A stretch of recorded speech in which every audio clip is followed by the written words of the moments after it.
Vasara ir laiks, kad atpūsties kopā ar draugiem, taču arī šovasar jaunieši šo laiku ir nolēmuši pavadīt liederīgi, strādājot. Kāpēc gan liederīgo nesavienot ar patīkamo? Paskatīsimies, kādos vasaras darbos jaunieši strādā.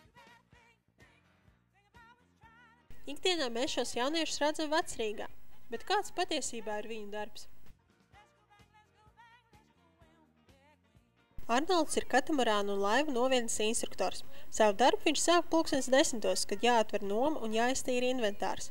Pa dienu jāapkalpo klienti. Viņa noskaņojums cilvēki bieži vien mainās pēc brauciena, kad atbrauc. Ārzemniekiem tas parasti ir ļoti pozitīvs. Viņi ir guvuši ļoti daudz pozitīvu emociju, izbraucot visu Rīgas kanālu, kas ir tiešām skaists.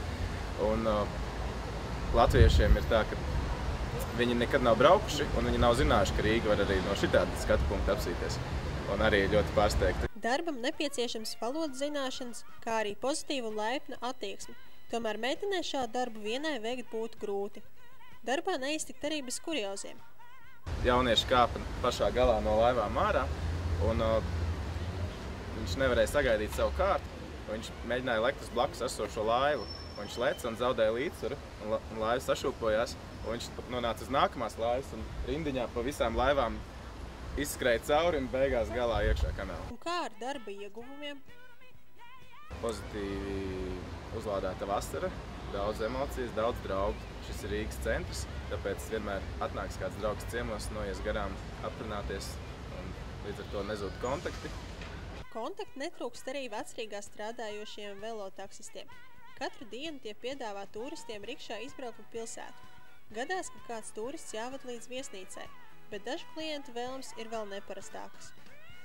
Īsti nostāsts, ka ir vest klientu uz Jūrmalu no šejienes. Darbā nepieciešama laba fiziskā forma, bet to var veikt arī meitenes.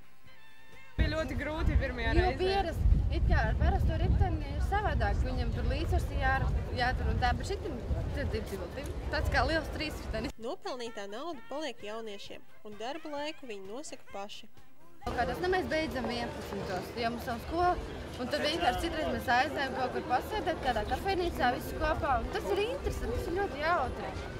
Jautrība un radoša brīvdomība ir arī ielu muzikantu ikdiena. 3 draugi, teoloģijas fakultātes studenti, no lekcijām brīvos brīžos labprāt muzicē pie Jāņa baznīcas vai Šķūņa ielā.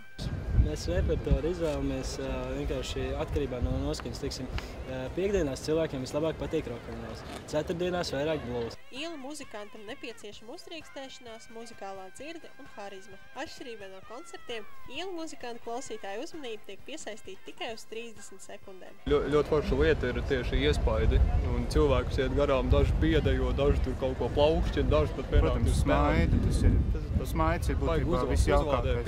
Jo tu pēc tam, kad tu esi beidz to spēlēšanu, tu pēc tam ej tāda ļoti pozitīva enerģija. Būt ielu muzikantam, tas ir dzīvesveids. Ielu muzikanta dzīve iet roku rokā ar studentu dzīvi. Kā kaut kas notiek, kā kaut kas nenotiek. Tas ir skaisti. Strādājot vasaras darbu, naudai nav lielākās nozīmes. Interesants darbs palīdz nenogurt un vasaru pavadīt pilnvērtīgi.